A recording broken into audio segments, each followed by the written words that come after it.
What would you say is the most effective tool in your politics arsenal? Cast Gitaxian Probe.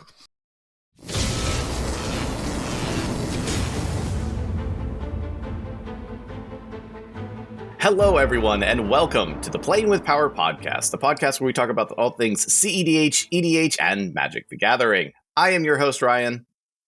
And I am your host, Callahan. And today we're going to be talking about politics and table talk in CEDH. What is table talk? How does it differ from casual politics? We've got some tips, tricks, pitfalls, and much more. But first, we're going to pay the bills. Ryan, take it away. All right. Our merchandise is available in our store. We have dice, coins, playmats, tokens, sleeves, and more, all available for you to purchase. Go to playingwithpowermtg.com and help support the channel. You can also support us on Patreon. Patrons get access to our Discord, webcam leagues, playdays, early access to videos, names in the credits of our show, exclusive videos, merchandise, just like we mentioned, and the ability to even be on an episode. There are tiers for everyone, so go to patreon.com/playingwithpowermtg and help support the show. And speaking of patrons, we also do a Patreon shout out at the beginning of every episode of our podcast. And this week's podcast is dedicated to Seth McQuaid. Seth, thank you very much for everything. Thank you, Seth McQuaid. We appreciate your support, and we appreciate the support of all of our patrons. And with that, we're going to jump into this episode of the Playing with Power podcast. Part of our Level Up series. The first time we've done in a while, but we do want to, from time to time, just focus in on a specific topic from CEDH, try to help you up your game just a little bit. And this time around, we're talking about the concept of politics and table talk. But first off, we definitely wanted to define politics or table talk, kind of things you can use interchangeably. Table talk is probably a little bit more of an accurate term for what I think people often refer to as politics in the CEDH sphere. But in short, it's kind of using your words during a game to affect the outcome in the game, like towards your favor. It could be convincing somebody to not attack you, convincing somebody to attack somebody else, convincing somebody they should cast a counterspell at the right time, convincing somebody not to counter one of your spells because it's not that big of a problem, or even throughout the entire texture of a game, kind of posturing yourself as not the threat, slowly convincing other players that you're not the threat, even going so far as to kind of make some funny remarks or whatever to find out whether or not people have interaction. There's a lot that politics and table talk can be. Ryan, do you have anything to add to my wide-ranging definition? It's a good definition, but basically there's so much nuance that goes into this that any words at all can almost be construed as politics and table talk, other than the actual words that denote actions in the game. I play this, I cast this, I pass the turn, I pass priority, I do this and that. That's not obviously table talk, but it's any discussions that you really have with your opponents / allies, depending upon what part of the game you're in, can really be construed as politics and table talk, and you can use these to your advantage. If we take a quick look at some of the latest top 16s and top 4s of major tournaments, including the Mox Masters tournament, you'll notice that there are consistent people in those top 16s and top 4s. And if you'll also notice, it's not them always bringing the same deck over and over again. We'll call out a specific example for this particular one, and we'll use Comedian. His name is Ian. His channel is, and his online personality is Comedian MTG. He's a fantastic player, and he top 4s, top 16s, and wins tournaments very frequently. And a lot of times what you'll see that he will bring different decks to each of these.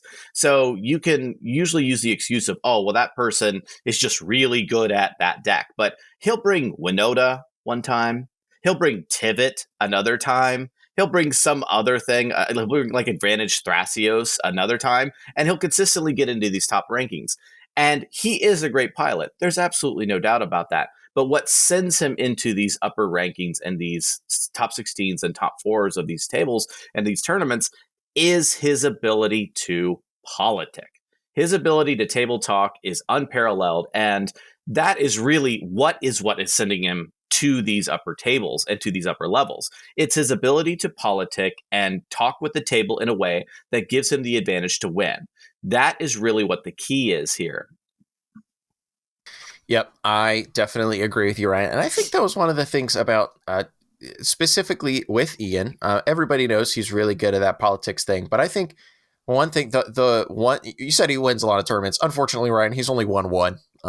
That's not Just true. He no, won. He won a few others, didn't he? I'm sorry. no. I should keep up better with the player profiles. I apologize, Ian. I Kid. apologize to I those know. out there. I I'm kidding. I'm apologize. kidding. But Ian did finally get like his first win. It was like in our Mox Masters tournament playing Tivit. And it was funny in the interview that I did with him that you can listen to here on the Playing with Power podcast feed.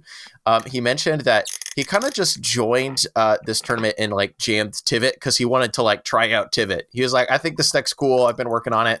Let's get some reps in with it. Because he uses at this point in time, he uses tournaments to like practice decks and stuff. Because if there's a tournament and there isn't some life altering commitment he's already doing, he'll be playing in a CEDH tournament if it's available. He was just like, yeah, I'm gonna try out this deck. And then through his like raw ability to just win at CEDH games, he managed to win the entire tournament. But a major element of that game, as you said, a major element of Ian's game is his politicking ability, his ability to massage the table to his whims or however you want to construe it. But I think if you're coming to CEDH from an EDH background, you already do have this idea of politics and table talk and whatnot, because it's very common in the EDH sphere. It's very common in the casual kind of Magic space. But what we're talking about here is something a little bit different. Do you want to tell us how you think it's a little bit different in CDH compared to casual or vice versa, Ryan? Yeah, those who are coming from an EDH or casual commander space are no stranger to politics most of the time. Obviously, it's a very different from the 60 card formats or the 1v1 formats. That's obviously a big thing. But if you're coming from casual commander, you're probably already used to politics and table talk. You see it all the time. You see people that say, oh, wow, we have a really big problem over here. Maybe one of us are going to do it. And then somebody says, well, I can do it, but I'm going to have to do this and this in order to. So you can't attack me for 3 turns and I will take care of this. And then the table will agree or something like that. Or they'll say, hey, look, you're not going to want to attack me here because you saw that I have a Cyclonic Rift in my hand because XYZ factors revealed it. And they'll be like, okay, well, if you don't rift, I can take care of that over there. Then see, you see these types of deals and things like that going on. That's politics, and that's table talking. It's those discussions that you're having to try to, navigate your way through the game in order to find a win in a 4-player format. However, there is a difference between that and CEDH, and there's ways in which that they're much more overt, and there's ways that they're a little bit more nuanced. I'll start with the ones that are more overt. There is no you can't attack me for 3 turns. That doesn't happen in casual. I'm sorry, in CEDH. That stuff does happen in casual because the turns usually take longer. In CEDH, anybody can win at any time. There is no multi-deal thing going on. Also, there's none of that, if I do this, then you do that kind of stuff from a removal or interaction standpoint, because in CEDH, there is no like salt. There is no, oh, why are you targeting me, and those hurt feelings and stuff like that. And so people, if you say that, be like, well, I think I have this, but I'll only do it if you don't do this to me. That doesn't really happen in CEDH in the way that it does in casual. Because everyone's playing to win in CDH. So if you say that, you say, well, I have the interaction spell for this, but you can't hurt me if I do that. They'll be like, no, that's not the way it works. If you've got it, you need to use it because we're all going to lose. Yeah, exactly. Yeah. You're just going to use it or else you're going to lose the game. Yeah. Go. Yeah, so just use it. That's the way that it works. But it's not to say that stuff won't happen, but it just happens to a different degree. A quick example is, somebody resolves a game-ending spell. Let's say that you have Malcolm in play and you have Glinthorn Buccaneer on the stack, and you have 2 players that are sitting there, and they're like, look, I can't deal with this on the stack. They'll say something like that. I can't deal with this on the stack. So maybe they have something like a Path to Exile or something like that. So they say, can you deal with this on the stack? And so they'll have conversations like that, and those will be table talk instances because they'll say, look, I might have something, but it's not a stack interaction. So if you want to do something, then maybe I could fire off something else to make you draw from a Mystic Remora or something like that to maybe help get the edge there. And that will happen in CDH. And so you communicate in a much more nuanced way inside of CDH, and you don't have deals that do things like transcend turns or transcend anything like that.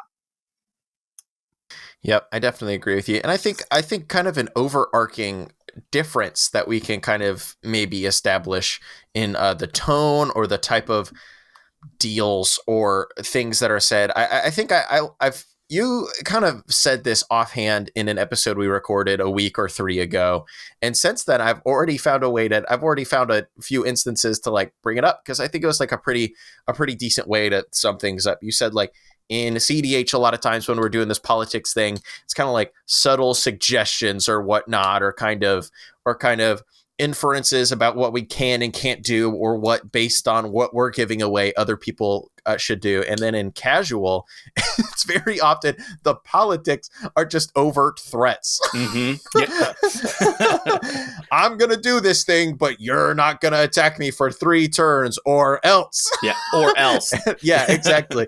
This is like so much of stuff that happens in casual games are very much like an implied like or else at the end. A lot of times the people making the deals are not like people looking to come back. It's like people who are already in a position of power who are looking to use their resources to stay there or whatnot. Yep. And then, sometimes you have the alliances, and, that's always some good fun and stuff. It's always good when 2 people can help each other out, and one person always comes out ahead in the end and backstabs the other one.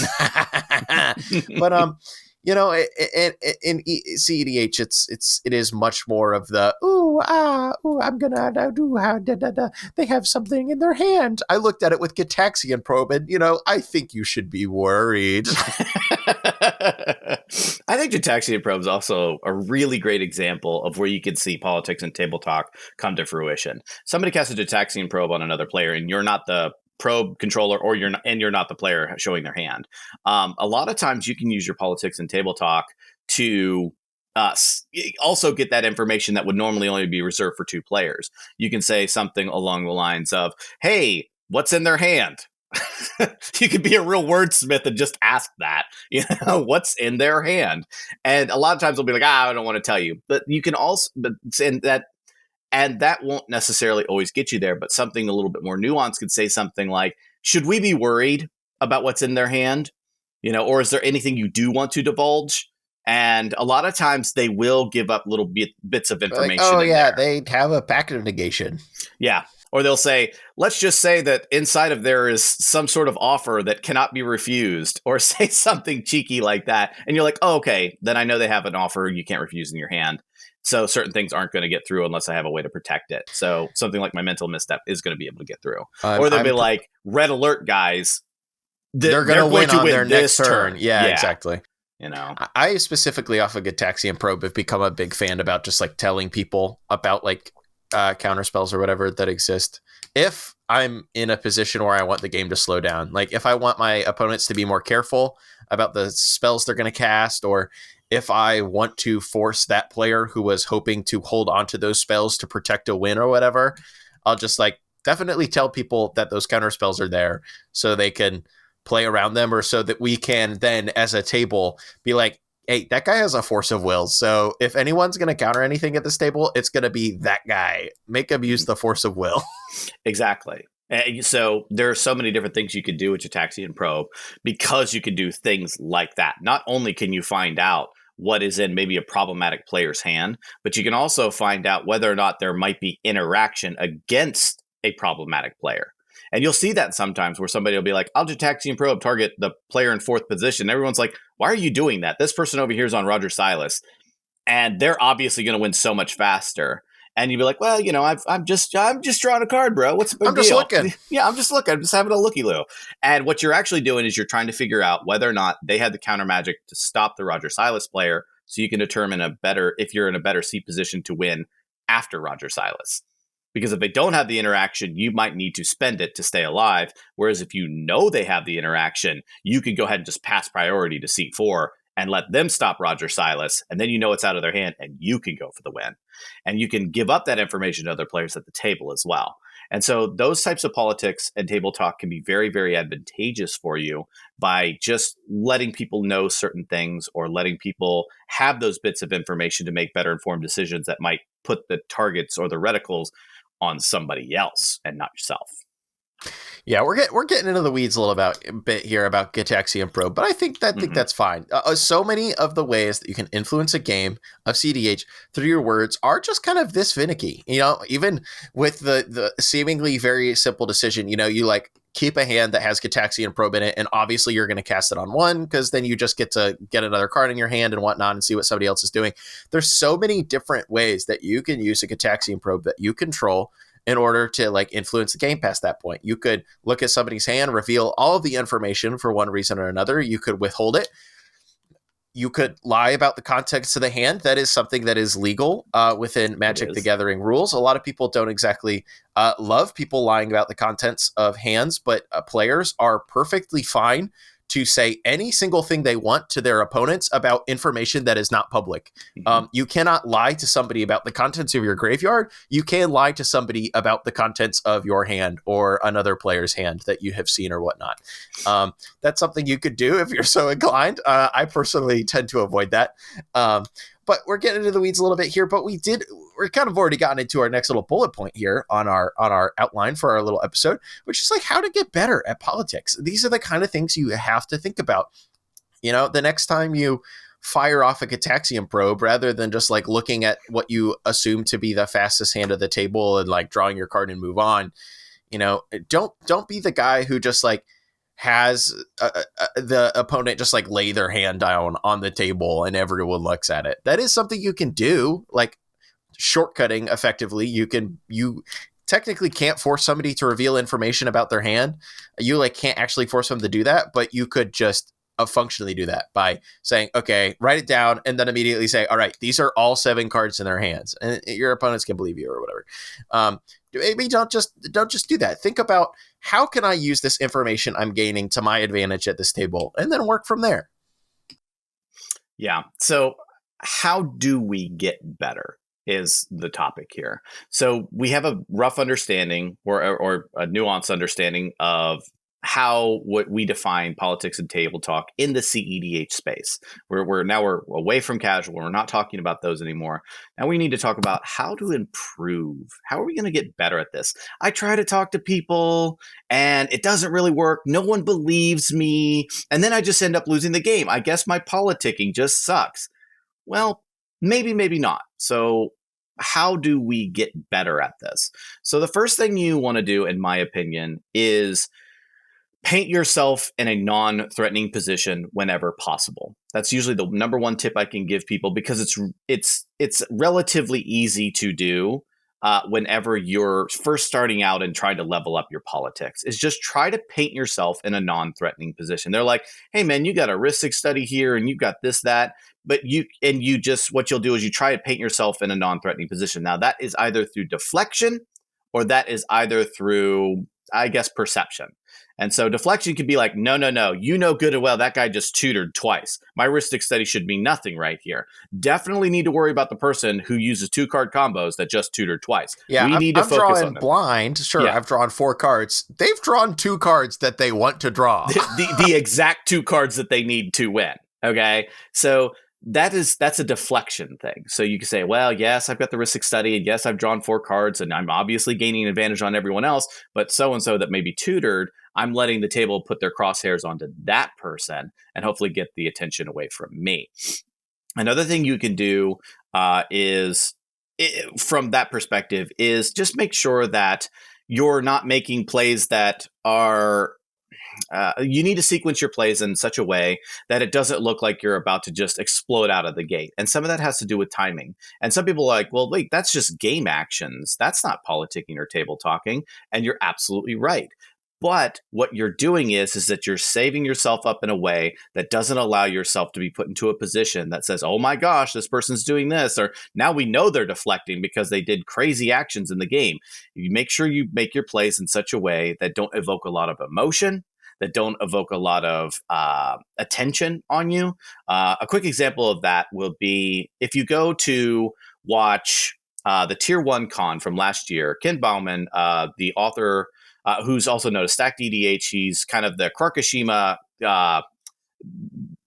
patriarch. I was gonna say second coming of Christ is what I was gonna say, but he was good. He's gonna be anyway. So Ken Bauman, watch him play, and this is what I mean by this politics and table talk thing. You're like, well, he's not really talking. Exactly. It is equally the information you don't give up can be just as important as the information you do. There's a point in the game when he drew a game-winning spell. I think he had a Ristic Out or a Mystic Remore or something like that, and he literally had his hand on the table, had his kind of his elbows on the table, just kind of watching the game.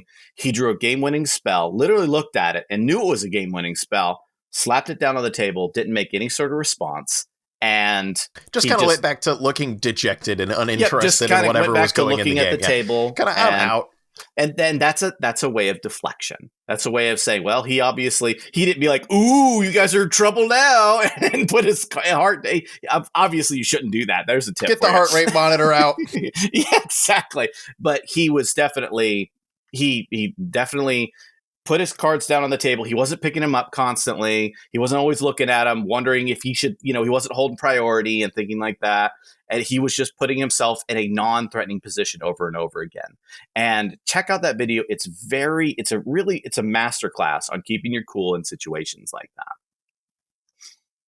Yeah, I definitely agree. And very much related, I think, to deflection is being, you said don't give too much information away, right? I think a big tool in your toolbox is not lying about stuff, but also being as vague as possible in what you're saying. And also in that regard, talk about what you can't do, not about what you can do. You referenced this earlier, kind of, I can't interact with that spell on the stack, not, well, I've got a path in hand, so if it resolves, I can remove it before combat. Rather than giving away all that information, you can be a lot more vague and say, well, no, I can't counter that spell. It's probably a better thing to say than I can't interact with that on the stack, unless you're really trying to nudge somebody in a specific direction. I've got nothing for this one. I can't do anything about this on the stack. I pass priority. Yeah, I can't counter that. I'm going to pass to you. I hope you got something because I don't have a counter spell. That is functionally the same as not functionally, but practically the same as saying I have creature removal in my hand, not a counter spell. But you don't have to tell your opponents that. You can succinctly say, I can't counter this, and tell somebody else to deal with it. And then if it does resolve, you have the path or whatever, but you would rather somebody counter the spell, not force you to use your removal, right? So you can use your words to your advantage in that way. And I think that without lying, being as vague as possible while still trying to accomplish your goals and keep the game moving forward can be a really big tool in your tool belt. And I think that's specifically through the frame. I think you can practice this by specifically thinking through the frame of talking about what you can't do, not what you can. I have found that to be a very good tool for my vagueness and incidentally misleading people without saying it. I'm not lying to people, but by saying, oh, I can't counter that people automatically say, Cal is out of interaction. No, I can't counter a creature spell.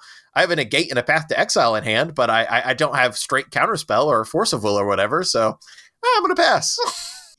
And it's a perfect example of that. Talking about what you can't do versus what you can is a really good way to level up your politics. So that also, because that, like you said, it feigns the idea that you do not have interaction in your hand, even though you might.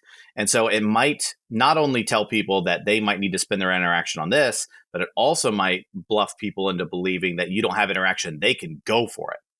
So you will be able to stop them. So let's say that you're 2 seat positions down and player 1 is going for it and you're player 3.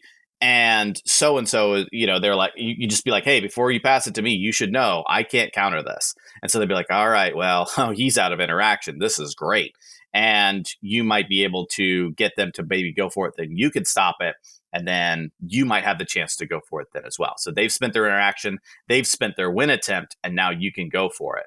So those types of things are really good to try and practice on in order to get I guess, increase your win percentage through these types of things. And to use a real world example, we've been a little bit hypothetical on Twitter, twitter.com. Ryan asked people for like some examples of masterful politicking that they had seen. And good old Spleen Face of Into the North, another great CEDH podcast to listen to if you're looking for one, mentioned that in trying to convince somebody to pass them a wish claw talisman, somebody promised that they were only going to get a land. Like, I promise if you give me this wish claw talisman, I will get a land. Okay, not threatening at all. That land, Boseiju, to remove the stacks piece that was keeping this player from winning the game. Boom, bang. They were vague about what they were going to do to the point where somebody was like, oh, that's fine. I don't care if they get a land. But they got a spell on a land. They got Boseiju to remove the rule of law or whatever. Now, that's just great. And kind of related to what you were just talking about, where you can use priority to your advantage. I think that's another really big instance of politicking. Using priority to your advantage is an overarching topic of CEDH that we could probably talk about for a while, but it's really big in politics. We on one of our last episodes, common mistakes that newer CEDH players make, we very much mentioned that you don't want to jump the line in priority. If you're the third player, let the first and second player have their chance to respond before you say, all right, well, I've got the force of will, got me.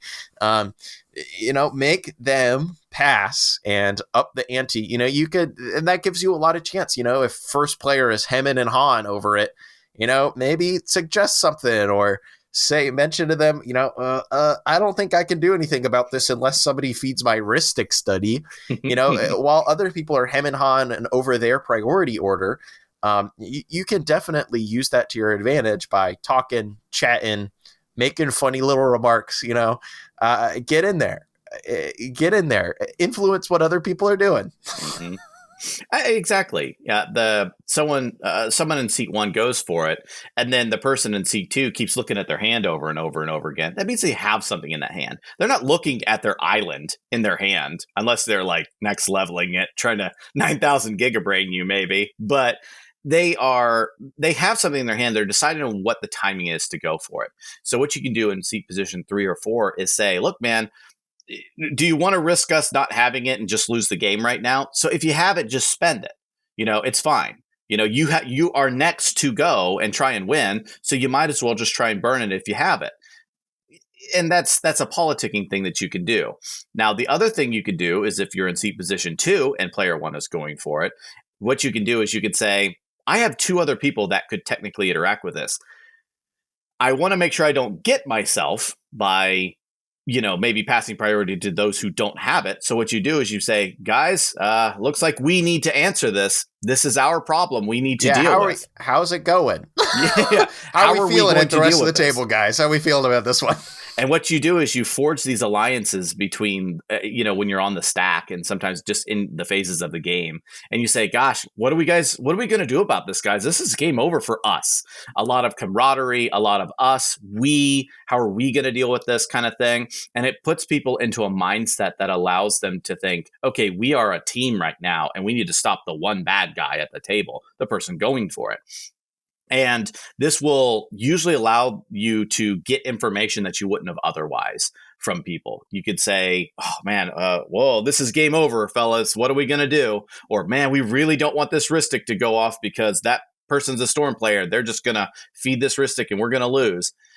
So you can start these conversations that allow them to give up information, or you in seats 3 and 4 might say something like, well, I won't storm off because this Ristic's on there until the Ristic's gone. You're like, great, I just bought myself 2 turns. Or you could say something along the lines of, well, so-and-so, I think that they have a force of will. Is this something that you can stop seat position for?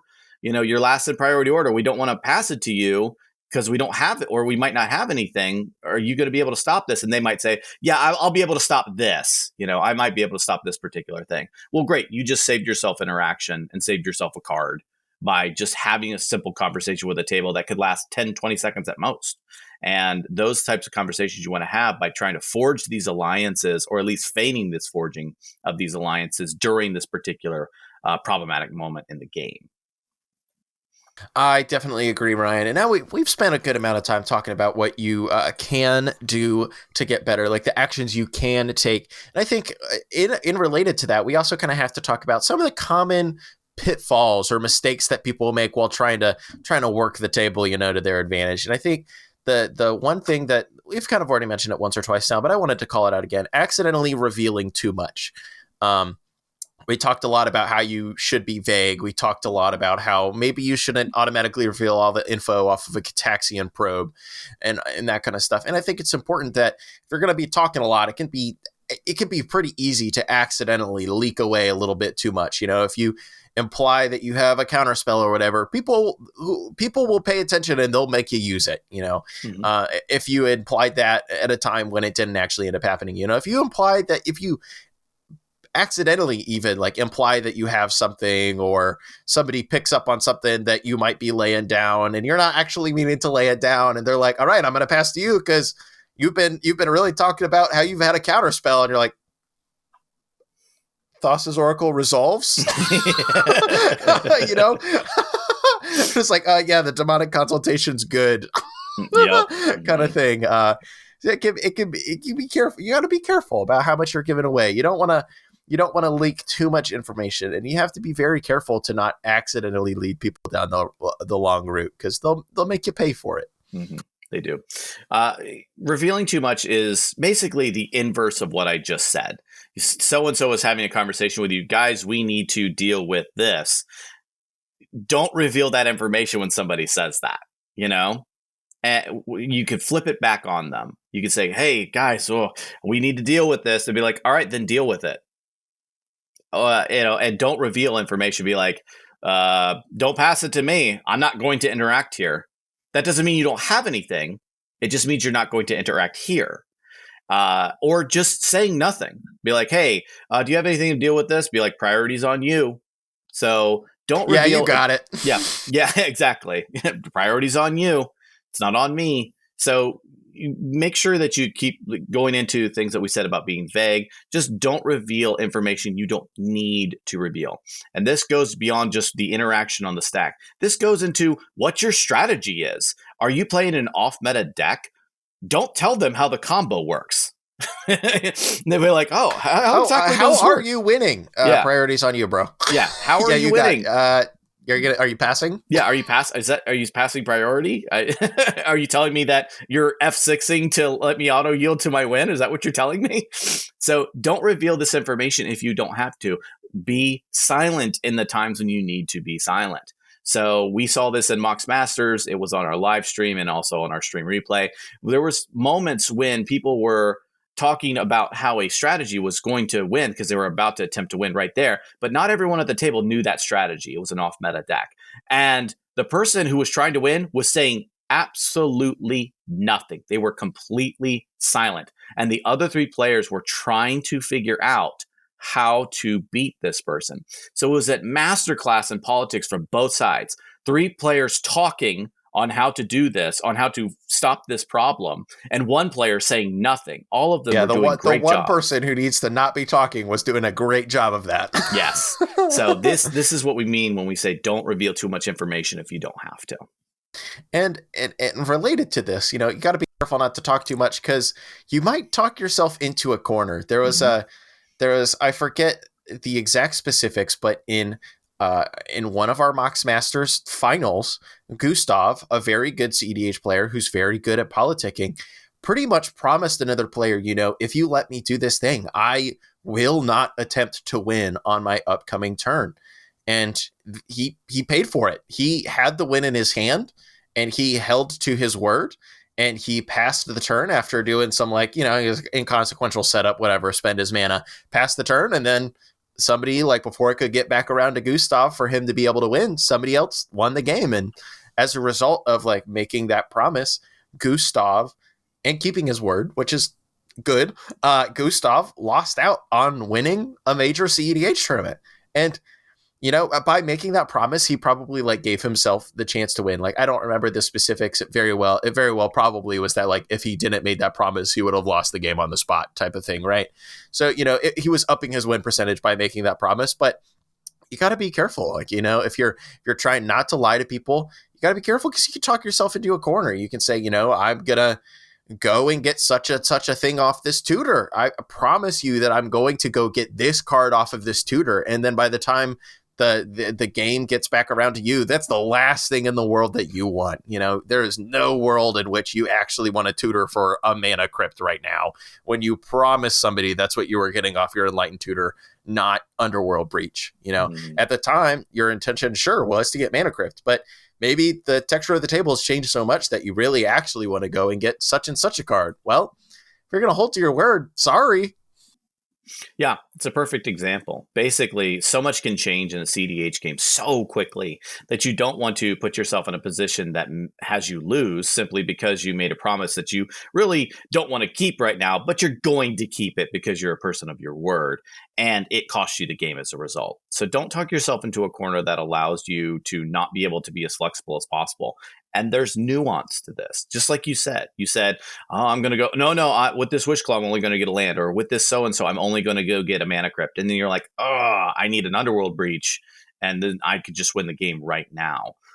Whereas if you just said, look, this Enlightened Tutor is, or this Wish Claw Talisman or something like that is going to, I can't promise that it's not going to get a game-winning spell if the opportunity is available to me or something like that. But there's so much more nuance to it that you can use to allow yourself to be flexible enough to still get the advantage, but not having to be so pigeonholed that, like you said, it threw you the game, like Gustav, unfortunately, or you have to get a mana crypt instead of an Underworld Breach now.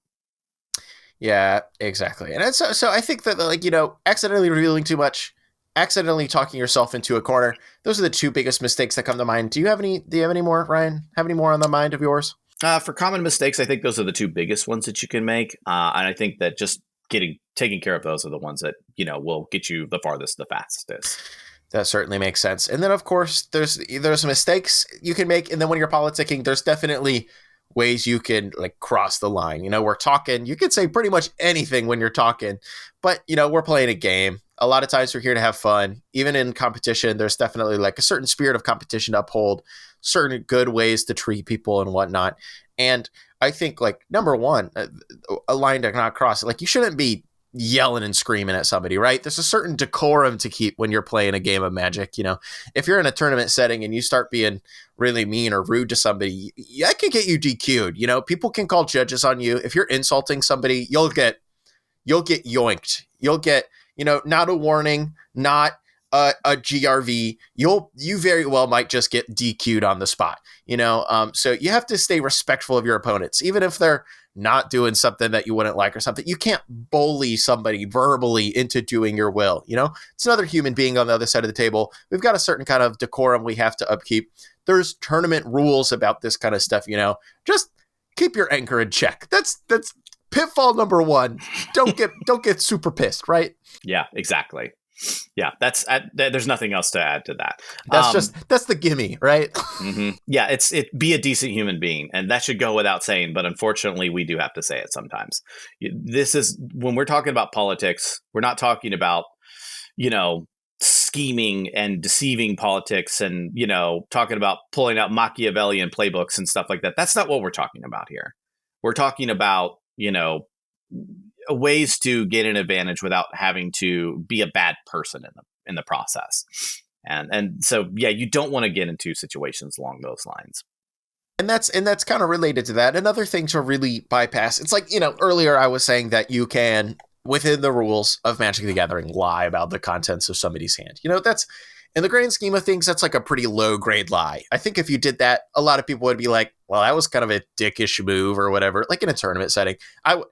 I think I've done it once before. Oops. But it's a bit of a dickish move. People might knock you for that a little bit or whatnot. But if you say in the finals of a major CEDH tournament, if you say, I am not going to win on my turn, and then you untap and win the game, boy howdy, nobody is ever going to listen to you again if they're aware of that situation. Nobody will ever listen to a single word that you say.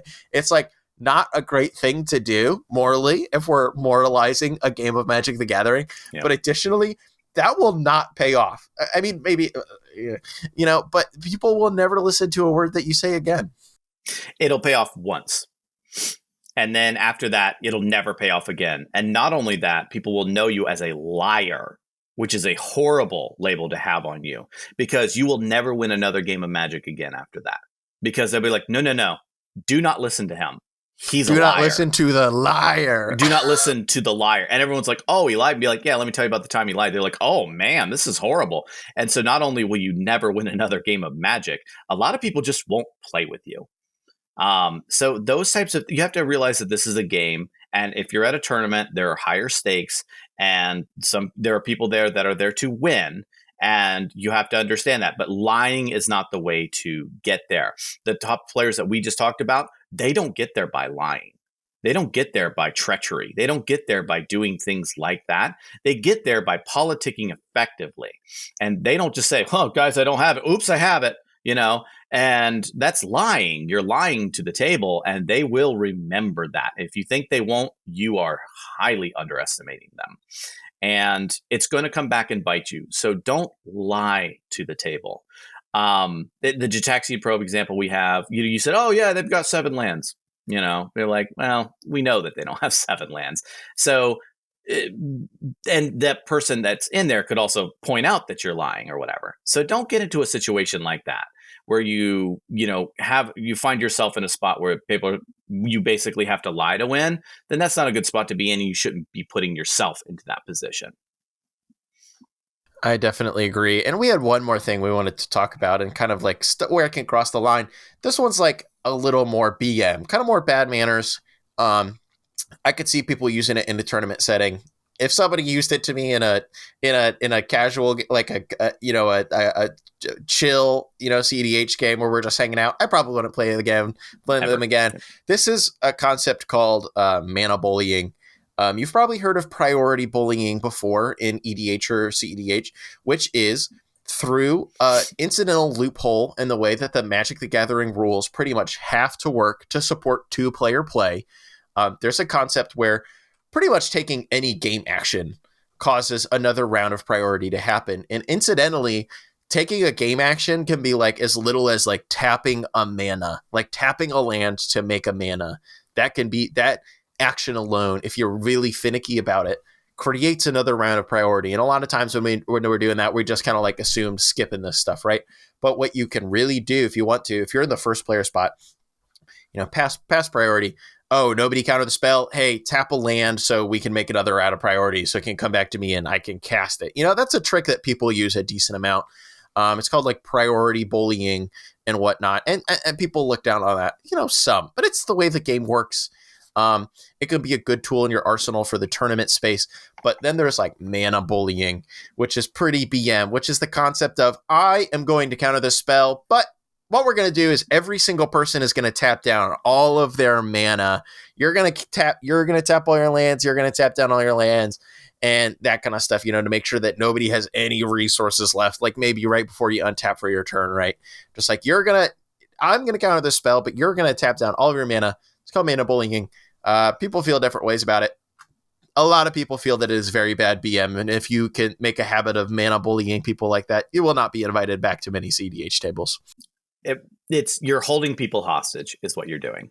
And it is the definition of bullying.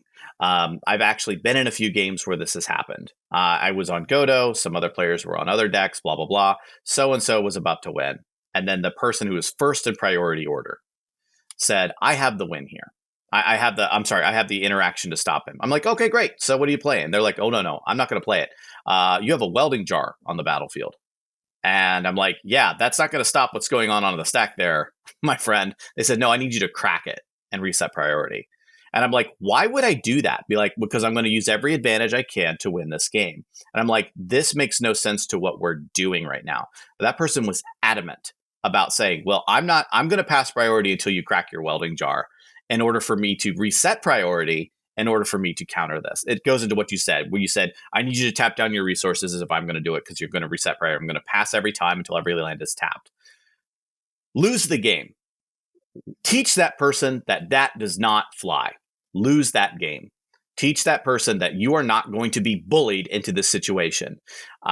It is technically using game rules. It is technically, still within the confines of the tournament. But there is also a thing called unsportsmanlike conduct and stuff like that. And those are some broader definitions of what that could be. But you might be able to get them on unsportsmanlike conduct because you could say they're bullying me. There's no interaction that's valid for this particular relevant thing. And a judge can make a judge call from there. I don't know if they can or not. But if they can't make that ruling, lose that game. There are more important things, like teaching these people that they don't belong in situations like this.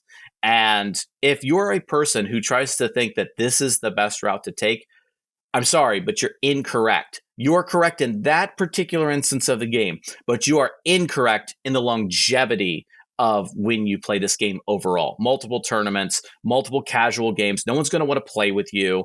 It's bad conduct. Like you said, it's bad manners. It's these unspoken rules that don't actually have a place in our actual tournament rules and tournament etiquette. You don't want to be doing these things because it creates a miserable experience for everyone around you. And make them use it. Just be like, okay, well, I guess we lose the game and it's your fault. Be like, no, it's your fault. You didn't crack the welding jar. Be like, you're the one who set those rules, not me. And I'm not going to abide by them. And you don't want to put yourself into situations like this. So take a stand and lose that game for the sake of letting that person know that this stuff doesn't fly. If this happens enough time, they'll know that it is an ineffective way to politic and it will not work in the long run. And then they'll hopefully eventually stop doing it. Yep. I definitely agree, Ryan. And I think that about sums up everything we have to say for this Level Up Politics and Table Talk episode. We hope you learned something. And how often do you use politics and table talking in CEDH? Think about that. How do you think you can improve your game? Did you learn something here today? Is there something that you think we missed? You can definitely let us know. I'm on Twitter. Ryan's on Twitter. Playing with Powers on Twitter. Maybe don't DM Ryan. You can DM me. DM Cal. Do not DM me. Do not contact me. Do not perceive my existence. If you DM Ryan, you will unfortunately immediately blocked. Anyways, that's right. Make sure to give us a review on Spotify, Apple Podcasts, or your favorite podcast aggregator. You'd be surprised how much it helps people find us. You can also find us on Twitter, Facebook, TikTok, Instagram, and more. All of those links can be found in the episode notes. That about wraps it up for this episode of the podcast. Tune in next time when we talk more about our favorite format in our favorite game, Magic the Gathering. Thank you so much for watching and listening, and we will see you next time.